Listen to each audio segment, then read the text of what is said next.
In northern Guangxi in southern China, the landscape is characterized by large areas of karst limestone. These towers and cones present a wonderful view, and one of the best examples is on the border with Guangzhou in the north, called Mulun National Nature Reserve. We were there as part of a forest and conservation project, and on one day the team was taken out to the southwest in this pink area on the edge of the reserve.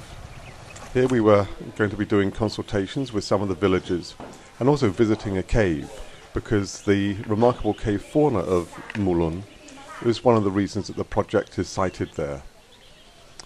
The walk to the cave was through agricultural land, and then it went very dark. Darkness is characteristic of caves, obviously, because there's no light, and walking in them is far from easy. Parts of it were very difficult, and we kept banging our heads, but luckily we had good helmets.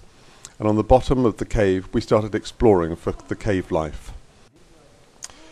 With lives spent entirely in total darkness, there's no need for eyes or colour, and so many cave animals have evolved to become very pale, to have no eyes, and to have very long legs and appendages so that they can sense when things are nearby rather than seeing them.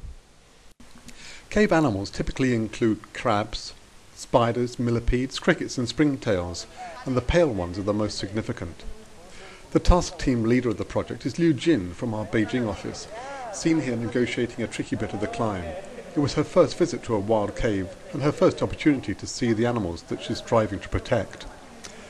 Not all animals found in caves live only in caves. Some are visitors, and some of these, like this civet cat, get lost and end up making a significant contribution to the cave food web.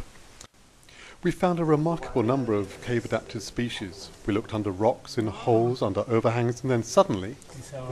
Did you see that? They have a spider here. White spider. Yeah. There was a great sense of excitement in tracking down never-before-appreciated animals. This is Professor Zhang Fang's photo of the white, possibly blind spider we found. But more exciting still than a blind spider came shortly after. Wow. This is a blind leech. I think it's the first in China. This is the first time you find a leech in a cave? Not the first time, but in Southeast Asia, never found blind leech in water. Only on the walls. And only in Thailand and New Guinea. Oh. Later, back at the hotel, we took the first film of China's first blind leech. The next new species we found was the first eyeless cricket known in China.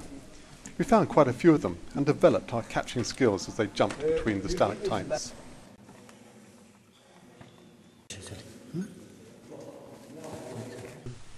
We found several species of cave millipedes. I was filming in infrared in black and white, but in full colour, this is what they look like, again courtesy of Professor Zhang Fan.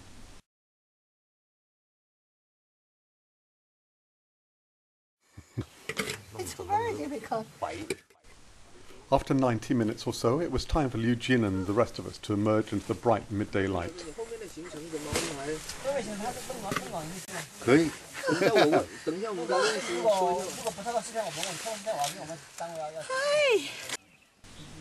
The rangers of Mulun National Nature Reserve have found 82 caves so far.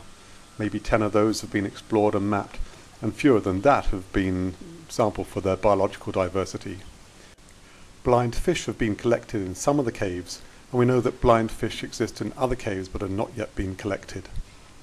So there's lots to do. The rangers and international and national scientists will, I hope, be visiting Mulun in the future, and we'll be able to build up a much better picture of what riches it holds and what conservation needs they have.